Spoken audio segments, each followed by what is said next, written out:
Ladies and gentlemen, how are we doing today? Been a long while.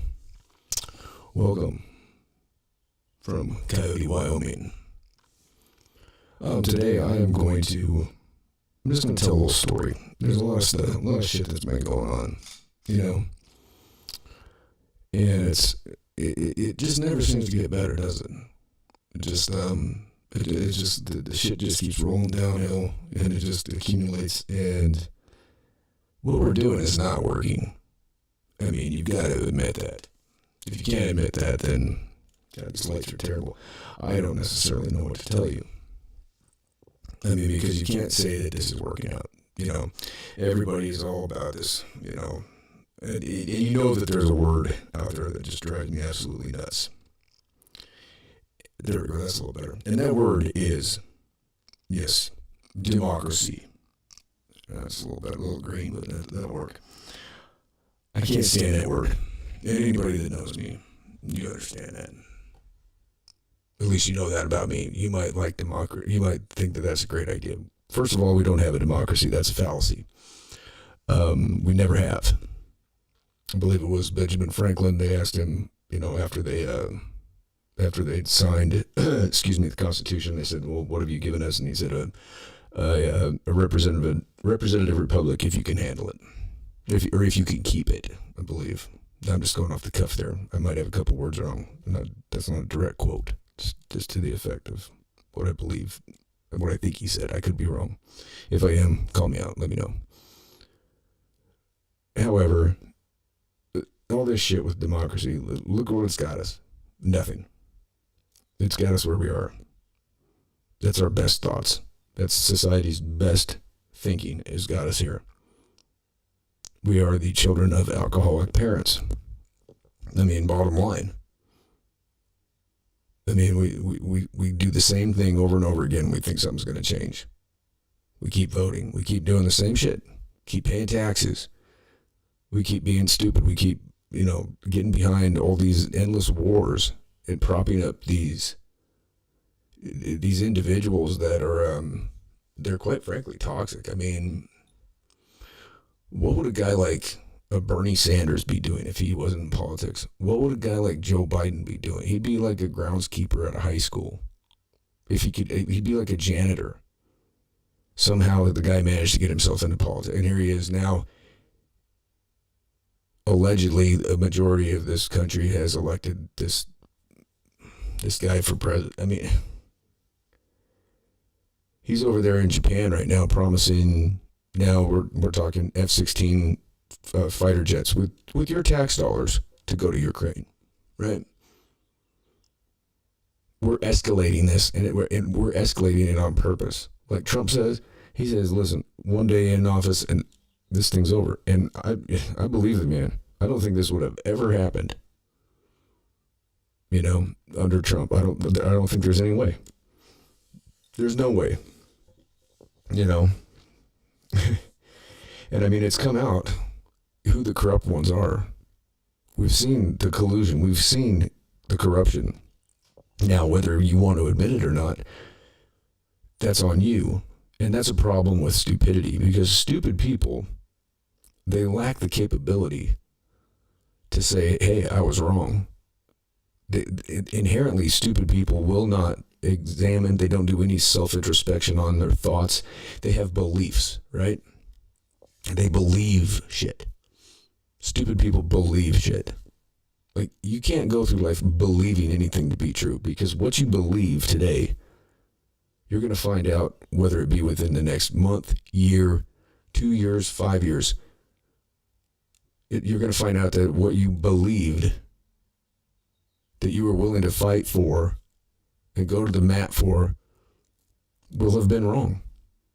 I guarantee it. Think about 5 years ago. Think about what you thought and what you believed. Where's it at now? Beliefs are silly. People who are seeking truth and would like to be intelligent, first of all, readily admit that they know nothing. Don't sit there and say this is an absolute or that's an absolute. Nothing's an absolute. Nothing is an absolute in this life. Your next breath is not an absolute. Tonight's not, the next 5 minutes is not an absolute. I mean, it's at the hands of, a madman with a button. I mean, all of our lives are hanging in the balance right now. And we've got a mushhead that, once again, here we go. We've sent this idiot across the ocean in a fucking jet that costs $206,000 a fucking hour to go embarrass everybody. And we just sit here and just, no big deal. You're happy, right? You got a little food. You figured out how to juggle your bills and pay for your fuel. I mean, I was happy the other day. I went and bought some eggs, and instead of paying $9 for 18 eggs, I paid like $4. That was nice. I mean, that's not really that big of a deal. I mean, it was less than that before, but Biden he'll take credit for the, bringing the inflation down. Even though he bumped everything way the hell up, then when it starts to come down, he takes credit for it. Well, I've reduced inflation and created jobs and derp. And stupid people listen to that shit, Here's the thing. We don't need a president. We don't need politicians. The system, the way it's set up, it breeds corruption. And there's no way that it's not going to. I mean, people are inherently stupid. And that includes our politicians. I mean, we put these people up on a pedestal. There's a small handful out there that aren't stupid. I mean, all you have to do is look across the ranks of the Senate, the House, the President, the VP. Very few of them that I would trust with my dirty laundry. I mean, the United States oligarchy is corrupt. It's proven almost daily. Yet the people largely dispute or ignore the presence of it. If they voted for somebody who's been shown to be corrupt, they feel it's an affront to their person. Personally, they get upset because they voted for this person, so they're gonna ride or die with them instead of just saying, "That was a stupid vote. I made a mistake." This is why democracy is not a good idea. And I'm not in favor of a monarchy. I'm not in favor of dictatorship. Not in the slightest. I think that every person should be responsible for themselves. And I think we all know how to do that. And we need to teach our kids to do that. And everybody would be fine. I mean, these ideas that we have that we've been force-fed our entire lives are just proven to be false. They're proven to be mistaken. They're proven to be bad ideas. These ideas of states. It's stupid. It's absolutely stupid. And I've used this example before, but it's absolutely ridiculous that were I so inclined, I could drive that way, 37 miles, park my truck over the other side of an imaginary line, and I could stand there and smoke weed. And hypothetically, were I to take 2 steps over the invisible line this way, now I'm out there in the middle of nowhere. I don't know, anybody from around here, where the state line is between Wyoming and Montana. It's not very definitive, and I mean, you're in the middle of nowhere. But hypothetically speaking, you could be on one side of that line, you could stand there smoking a joint, and then you can take 2 steps the other way, and then you're arrested. Same thing if you go, south, Colorado. How dumb is that? You cross a line, and then all of a sudden you're arrested for having a plant that you can have in one place, but you can't have it in another. A plant that is listed, it's scheduled as it's a Schedule 1 narcotic. I'm talking about pot. That's the worst. It's pot. It's a plant. It's a plant. See, I'm talking stupidity. I don't give a shit what your take is on it. It's a plant. I don't care whether I've yet to ever see anybody, do anything that's been absolutely stupid and ridiculous from just smoking pot, except for maybe people that, I guess there was that one kid that jumped off a building a couple of years ago, but that was, that's the problem with the edible thing is people don't understand that but once it's in that, anyway, we don't need to get off on that tangent. It's not where I'm trying to go here. We're talking democracy. All right. So what I'm going to do is I'm going to tell a little story, and it's called Democracy, Baby. And it's just a hypothetical. And you know that I like to get into hypotheticals sometimes. And so this is not, there's no basis in truth to this. This is not anything that happened. This is just a story.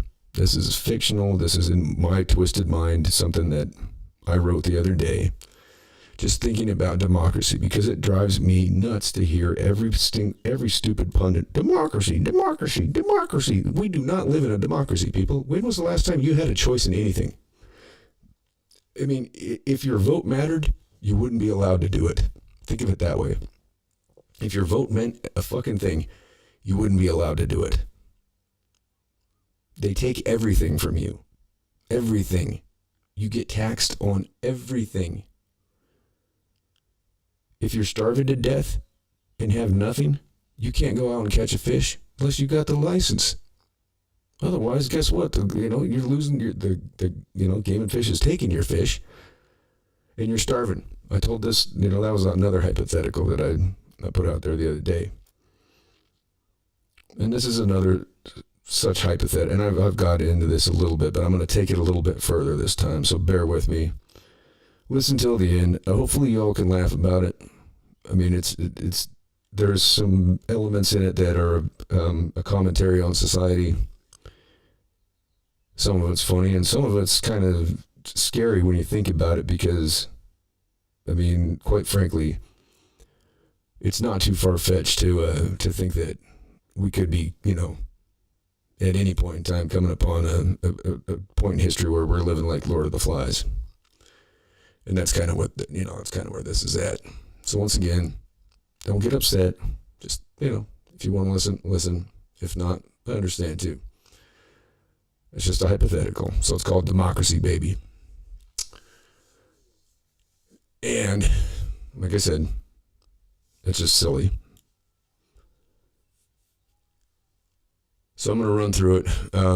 Follow suit with a lot of biblical parables, that are told to prove a point, and sometimes you have to take real-world issues and put them in a concentrated space. Not to say the hypothetical is the truth, but to make an example, to put things into a ridiculous and outlandish context so people can understand it.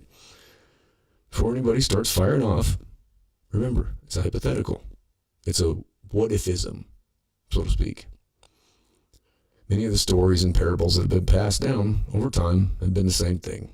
They're lessons like Chicken Little, The Boy Who Cried Wolf, Little Red Riding Hood, the Bible, the Havamal, the Quran, the Torah. The list goes on and on. So take it as a story. No reality here, okay? It's only ideas, possibilities. Sometimes I like to exaggerate a little bit just to get people to pay attention. And I don't think a lot of people out there are paying attention. People get lost in complacency. They become stupid. And I'm not calling any of you stupid on a personal level. It's a societal commentary, and hopefully you find value in it. If you do, that's awesome. If you don't, perhaps you should just listen to it again without bias. It's just a story. That's all. A machination of my slightly skewed imagination. So here we go. Democracy, baby. Within my community, I have a much nicer bicycle than anybody else. I worked hard, saved my money, and was finally able to purchase my bicycle. I ride it from place to place with my head held high, not from pride, but because my bicycle gives me happiness. I worked hard for it. It's everything it was supposed to be. I love my bicycle. On the other hand, people see me riding along with a smile and they mutter amongst one another. People should like it when they see another person exuding joy and happiness, right? I wish that was the truth. But if that was true, why would gossip and hearsay permeate society? When was the last time you said something good about somebody else, as opposed to the last time you passed on something negative about somebody? I'm beating a dead horse when I use this example. But the PCSO.crimegraphics website in Coyote, Wyoming is a prime example of all of this. People wake up and immediately look at that page and then send out screenshots of the unfortunate people that were arrested the night before. People that are their neighbors who were arrested and charged with a crime. Not convicted, just charged. However, once it spread about the different sewing circles and water coolers of this tiny podunk town, that person is already convicted. If they happen to be exonerated, there isn't a front page headline on the podunk newspaper. They don't announce it on the radio. They don't have it on the pso.crimegraphics website. If you're innocent, nobody finds out about it. In the eyes of the public, you're guilty and you always will be. That's a problem. But back to my bicycle. People say, who does that Mike think he is, riding around on that bicycle that would pay for my rent for months? He shouldn't have that bicycle. These sentiments travel due to human nature's attraction to negativity. If you don't believe this to be true, show me any place where the multiplication of a negative number by a positive number results in a positive sum. Doesn't ever happen, right? Moving forward, the community is upset about my bicycle. They decided to have a community vote about whether I should be allowed to keep my bicycle, or should they commandeer my bicycle, sell it, then use the proceeds for the community. They vote to take my bicycle and arrive at my home with torches and pitchforks, demanding I surrender my bicycle. Not wanting my home burned down or a pitchfork lodged within my lung, I reluctantly turned my bicycle over to the masses. They now have my bicycle that I paid $10,000 in exchange for. The people are triumphant. On their way to the town hall, there begins numerous arguments regarding where the proceeds from the sale of my bicycle should be appropriated. The school teachers argue for the funding of education. The city planners argue it should be used for road repair. The hospital says they need new medical equipment. So forth and so on. Finally, they decided that everybody in town should get an equal share, except me. So there's 10,001 people in town.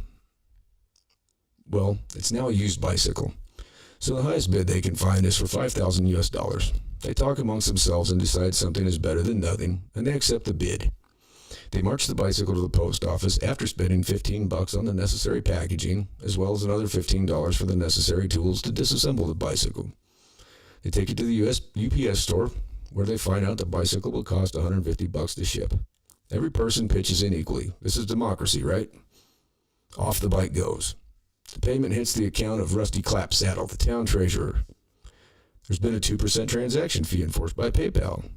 After they do their mathematical equations, the amount they earned comes to $4,720. Because they are idiots, each of them are thinking of what they will do with the $4,720. That is until Mr. Clapsaddle instructs them to line up for their payments from the transaction. They decided they were going to break it up just evenly amongst everybody instead of fight over it, so they line up. However, there are scuffles in the line about who should go first, even though they agreed on an even split and everybody's going to get the same thing. The police and the firemen are also in line. After a brief skirmish with nobody to enforce rules of civility, they settle down. The payments have been placed in sealed envelopes, and no person is allowed to open their envelope until everyone has received theirs. After a couple hours, everybody has their envelope. I'm hiding in the bushes across the street watching. I receive no envelope. The mayor steps onto a makeshift podium and through a bullhorn announces that everyone can open their envelope. The crowd rapaciously rips into their envelopes, removes their checks, sees their names and date, and then they scroll down to the amount. $0.472, with $0.002 of a dollar being held for taxes. The townsfolk are furious. They begin chanting. Police officers, firefighters are all in the crowd, as well as EMTs and doctors. Everybody in town has attended this event. They start fighting with each other about who owes who from previous debts. Shortly thereafter, a Molotov cocktail is launched at City Hall. It becomes engulfed in flames. There's nobody to put out the fire. Then the hall burns to the ground. The people are now throwing fists. And if you get very angry, they leave to get their guns. When they return, they open fire. Bodies drop. More guns arrive. And before long, they've all killed each other. You wander out from behind the bush, pick up all the checks. City Hall's been burned to the ground. Everyone is dead. You go to the bank where the PayPal payment was deposited. You used to work there. I should say I. Sorry, I changed tenses here. I used to work there. So I get on the computer terminal. I type in the credentials that I had when I worked there, thinking maybe they'll still go through, and they do. I print myself a cashier's check, cash it. I go down to the ashes of City Hall and begin taking cash, bank cards, whatever I'd like. Then I go back to the bank. After I use every ATM in town, I find the vault keys. I open the vault, I grab all the money. I find the keys to the bank's car and begin loading bags of money into the car. Once finished, I drive home. Then my wife and children, they've been away visiting her parents 100 miles away. They pull in the driveway and I give my wife a kiss, hug my children, begin hauling luggage into the house.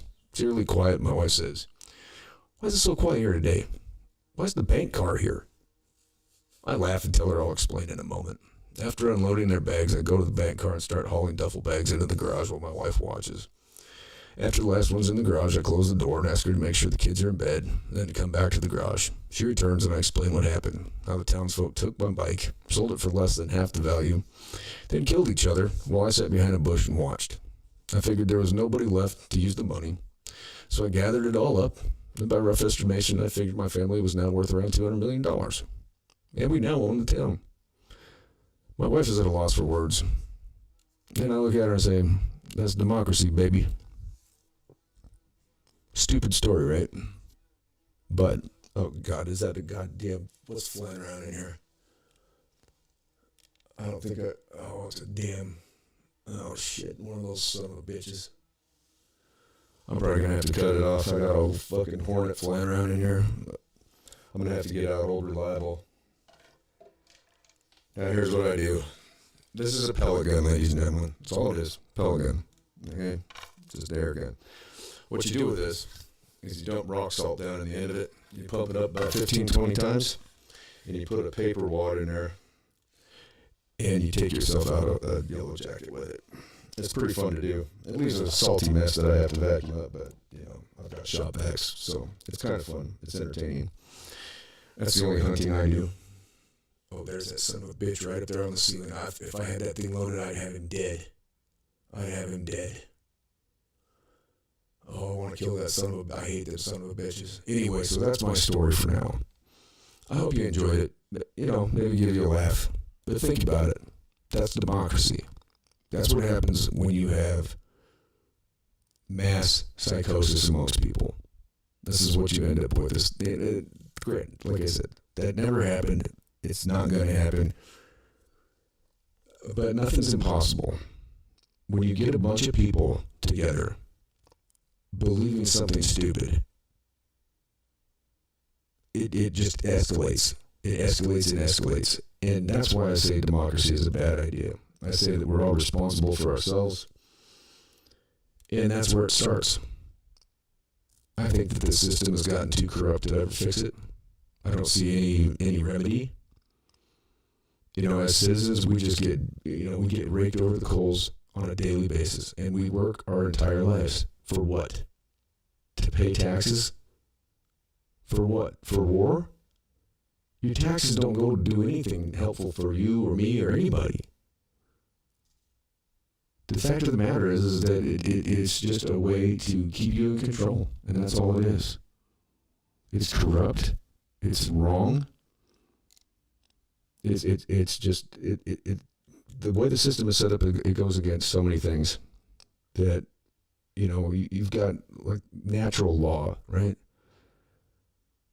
I mean, I believe that, I don't believe in equality. Oh, the thing's flying around again.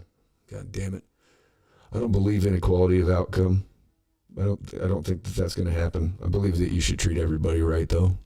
Everybody should be treated with respect and decency. But I tell you what, as citizens of this place, we're not treated with respect or decency. We're treated as though we're stupid. And the fact of the matter is that we are. And so what do? What's the remedy? I can tell you this. The remedy is not to keep on voting. It's not going to change. It's not going to change. You're just going to get... You've got wolves on each side of the fence. And you're just going to vote in another wolf. That's it. So what's the answer? Keep voting? I don't think so. That's stupid. Think about it. Put your mind to it. Think about this a little bit. I mean, honestly, critically think about it. It doesn't make much sense what we've done, what we're doing. None of it. With that, I'm going to sign off, and I'm going to go load up my rock salt gun, and I'm going to kill this fucking stupid fucking hornet. If there's a more worthless creature on this planet than a goddamn yellow jacket, I don't know what it is. On that note, from 52 miles east of Jellystone Park in Coyote, Wyoming, you've been tuned into the Mike Files. I hope you enjoyed the little the little parable or whatever you want to call it. And I'll catch you on the flip side. And we'll talk about some of the other issues here maybe later tonight or something. We'll see what happens. All right. Later days. Maybe.